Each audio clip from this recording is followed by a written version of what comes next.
Hello, people of the internet. Welcome back to our fifth and final installment of 19th and 20th century writers, modernist writers. So far we've looked at, excuse me, we've looked at a few examples of, European writers, and then we took a look at Sherwood Anderson, who was writing in 1919, when his major work came out, looking at how much of an influence he had in the Americas, in North America, for subsequent writers. Now, the next individual we're going to look at is John Fante. Okay, now, in speaking of John Fante, the poet and novelist Charles Bukowski said, John Fante is my god. So that should tell you a little something about what kind of cultural cachet John Fante had for writers in the towards the latter half of the 20th century. American writers such as Bukowski and other writers. But so what makes John Fante unique was that he was an Italian American. He was born in Ohio. Came from a very, somewhat dysfunctional family. A lot of alcoholism. So for John Fante, a big part of what he does is negotiate identity. It's very much about situating himself in American culture. Living up to the standards. Trying to get the girl. Trying to be the American man. Breaking free from tradition. John Fante was also brought up in a very strict Catholic household, strict Italian Catholic household. So that was another thing that had a big influence on his work, informed his writing. But why I think that Fante is important in our discussion, because as we spoke about, Céline had, the French writer Céline, had a very pessimistic, black comedy kind of outlook towards things, very ridiculing, very patronizing, and ultimately contemptuous. And then we looked at Sherwood Anderson, the American writer who we said was really good at creating portraits of American life in a certain style in a certain era. And so, you skip a couple generations, and you get to John Fante, which is essentially the combination of both those styles. Now, Fante was aware of Céline. I mean, Fante was writing in the 1930s, so that's some time after Céline was already, his work was known and quite well received. So Fante was definitely aware of that, and so contrasting that sense of identity, that sense of overcoming poverty and certain cultural restrictions and barriers. Fante, in contrast to that, he also incorporates Céline's sense of irreverence towards certain things. For instance, in the novel Ask the Dusk, there's actually a reference in here, by the way, at the end, which is a direct reference from a Céline novel. So if that has any indication, what kind of intertextuality was going on between all of these writers, that should probably be it. But so Ask the Dusk is the story of Arturo Bandini, which is essentially John Fante's alter ego. So Arturo Bandini is he's a writer, an aspiring writer, living in the 30s in Los Angeles. Now, another movement we see with Fante is Anderson was writing about rural life in Ohio at the turn of the century. With John Fante, he's writing about life in the great city of Los Angeles in the 1930s, early 40s. So I mean, of course, you had the economic hardship, and that obviously plays into this. So it's a story of a young man, Arturo Bandini. He's living in LA, 1930s, and he has no means. He has nothing to his name. The opening scene describes how his body is essentially rejecting the fact that he has been sustaining himself on oranges for weeks at a time because that's the cheapest thing he can afford. So all those things are in this book, and so he finds himself in a predicament, kind of like the other protagonists that we have looked at, Celine and Hampson. We have a aspiring artist, writer who's starving, doesn't have means to improve his situation, and then at the same time, this book is also very whimsical and lighthearted and lyrical in certain ways. The language itself, it's very. I've thought of it as somewhat neo-pastoral, if you want to call it that. I mean, just the description of the city of LA, of really the sense of what it was like to be there at the time. The people, the culture, the sights and sounds and smells. I mean, he gets into that stuff. And for that reason, I mean, I call it neo-pastoral because if you look at it in the tradition of Anderson, for instance, I mean, it's very removed, but in a different setting. It's removed in setting, but kind of doing a similar thing if you consider it in the American novel tradition, American literature tradition. So Fante incorporates all these things: identity, culture, class, but at the same time, he's very self-deprecating in this book, and that's kind of where it gets the strength in this book, is in his ability to write really funny comical scenes, and then at the same time switch gears to ideas of wanting of belonging, of desire to belong, or in this instance of this book, for Arturo Bandini, he falls in love with this waitress, Camila Lopez. She's a Mexican waitress who doesn't pay attention to him at first, and Fante has nothing. He doesn't have anything to his name. His clothes are kind of terrible, and he looks like a shabby, starving artist. And then in the course of the novel, he has some moderate success. Like, he actually sells a story he wrote. We never get to read it, but throughout this novel, he constantly evokes the story he wrote and tells us about some of its properties, about how lyrical it is, and how funny it is, and how well balanced it is, and in many ways, it's kind of like he's talking about this book, because that's what it feels like. It is funny, it is joyous, it is spontaneous, whimsical, but at the same time, very, very deep passages, very emotional passages, very honest. And once again, that's a common theme. I think I've probably said that about every one of these books. Maybe that's just a preferential thing, the kind of stuff I like to read, or also something that is inherent in all of these writers that we've looked at. I mean, they're all innovators. They're all doing something new. They're all essentially creating legacies, and part of the way you do that in literature is by being honest, and by being revealing, and by giving insight, and all of these writers do that very well. I mean, Fante does that kind of specifically very well in his own way, and then, more importantly, in contrast to the other writers, the 19th century writers, as a 20th century writer, like, this is definitely more relatable.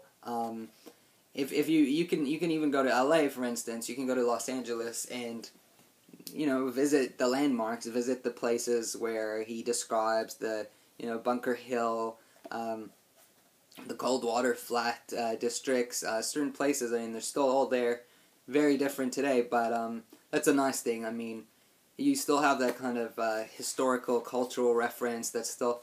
So, definitely more of a modern writer. And then another thing is that, like I prefaced this, Bukowski, for instance, a lot of guys got their cues from John Fante, a lot of other American writers.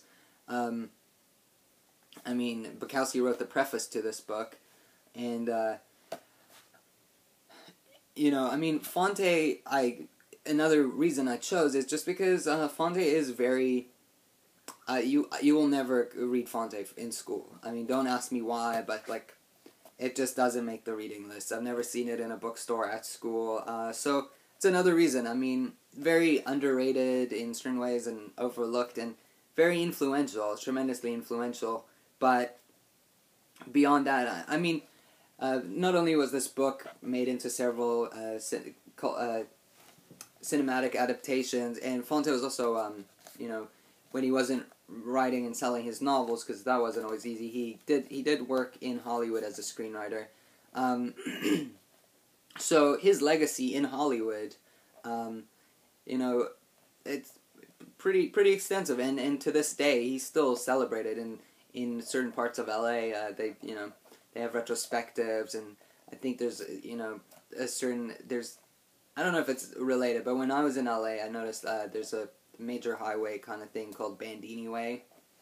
I don't know. I always meant to check that out, but hey, I mean, how many Bandinis could there possibly be? So, Fonda is like, in terms of just what he did for his own scene in LA, for the writers there, and, you know, bringing his own perspective on what it was like as a, you know, Italian American to move to Hollywood and all those pursuits. So, what kind of happens in this novel is, like I said, he has minor success. He's chasing this girl, Camilla Lopez, who doesn't pay him any attention, and he does manage to sell and make money. But the thing with him is, he has no idea how to budget his money. I mean, in one instance, the book opens, he's practically starving. You know, another starving artist. He sells a story, makes a decent amount of money that would by any standards, like if managed properly, last him a long time.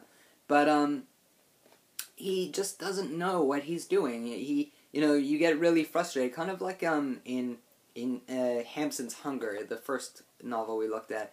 You have these instances of characters who do things that you know they shouldn't be doing, and their rationale, they're not doing it for, you know, in all cases, it's only to their detriment. They're not doing it for, you know, for any means other than just, you know, God only knows why they do the things they do. I mean, that's probably part of the reason, because they are artists, they're writers, they are, you know, in certain ways, kind of eccentric. And so Fante, or Bandini in this novel, come into money, and then he'll do something like go out and spend it all on some lavish suit. That's one thing he does. And he goes out and spends practically all the money he has on a lavish suit, and then goes on to, you know, tip exuberant amounts to waitresses, literally giving his money away. Much the same way as, you know, Hampson's character in Hunger. And he actually gets to, I mean, it's been said that in the novel, Camilla Lopez, the waitress that he's chasing, this woman that he becomes infatuated with, is very much, he stands in for his dream, you know, his dream of being a writer. He wants that more than anything. And he actually gets to be with Camilla for a short period of time. And then, for whatever reason, she's kind of like this unattainable thing, this very, you know, the second you grasp it, it slips out of your fingers. She almost doesn't, you know, she's not a very real person, but more so an ideal that that Bandini is chasing, kind of like his aspirations.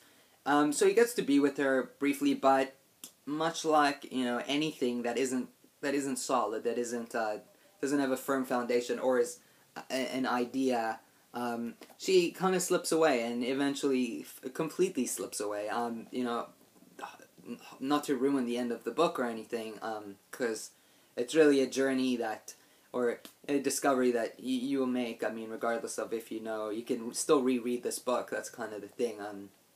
Still going to be as good, if not better, like with every reading. But he gets that. He gets that, and slips away, and in some ways, like, it irreconcilable loss. You don't know what it means for him as a writer. You don't really know what it means for him as a character to lose Camilla. But you get the sense that it's kind of the end of something. Now, tragically, John Fante actually had, a bit later on in life, he developed diabetes,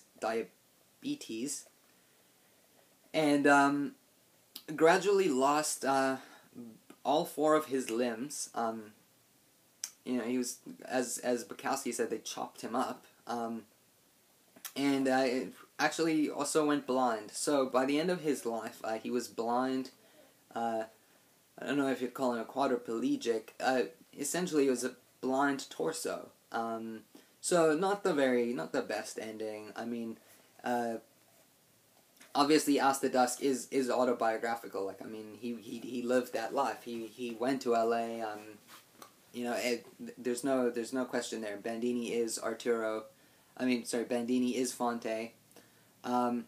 But this was before his sickness, and so, it's more just a chronicle of his struggles. Other notable works, though, which I really love by him. So you have John Fante, The Wine of Youth. This happens to be, like, just a very nice book. I don't know, this burgundy, like, in cover here. Like, I don't know, don't ask me why, I just like this edition.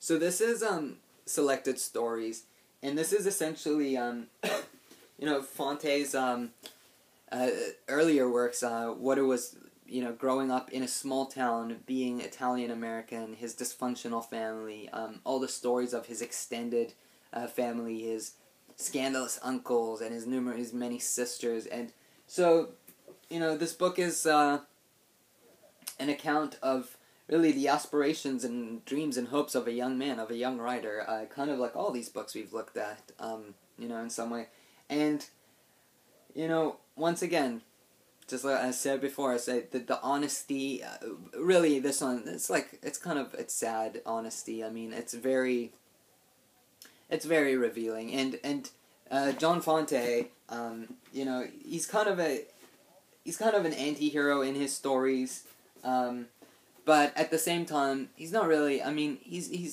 doesn't set himself up to be anything more than he feels that he is, and in many ways, he is just this kind of Italian-American, second-generation immigrant who is trying to find his way and does face many cultural barriers, and, it wasn't easy for him, trying to be a writer, trying to balance his religious duties. There's a big part of the Catholicism is in these books as it influenced him. And then another one is Big Hunger, another collection. Beautiful, beautiful collection.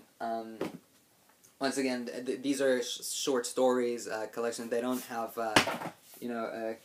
like a continual, like a single voice kind of narrative, as Ask the Dusk.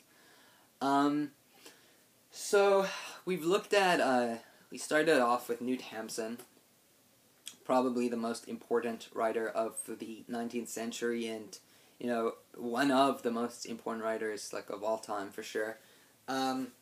We took a look at Louis Ferdinand Céline, the great French,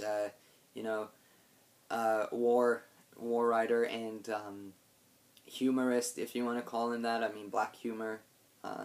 We looked at, who else did we look? We looked at Sherman Anderson. We spoke a bit about William Saroyan and the early, American modern tradition.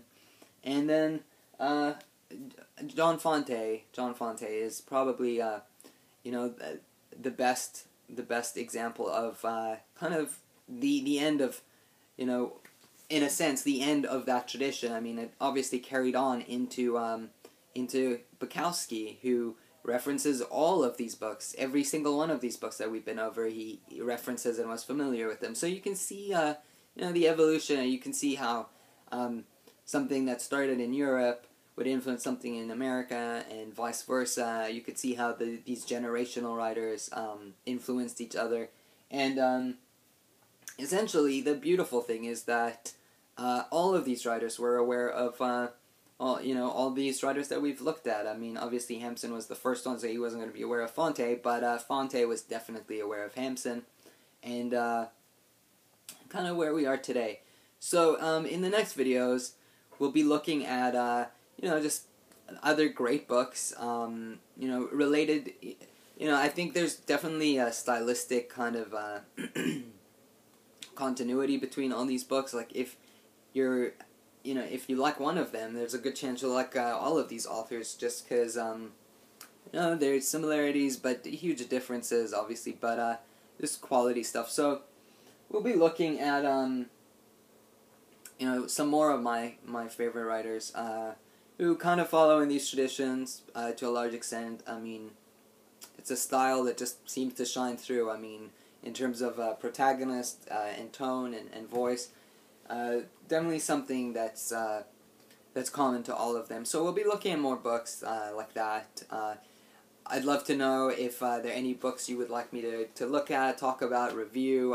Could do more in-depth reviews of specific books. But other than that, just, as always, I'd love to hear from you guys. Let me know what you think in the comments below. What you think of these videos, what you think of these books. For all I know, you're familiar, but you don't like them. That's always interesting to me too. So, yeah, guys, share, comment, all that good stuff. And until next time, I'm Mark for Montrealites. This is the 5th book club meeting. And till next time, keep reading and be good.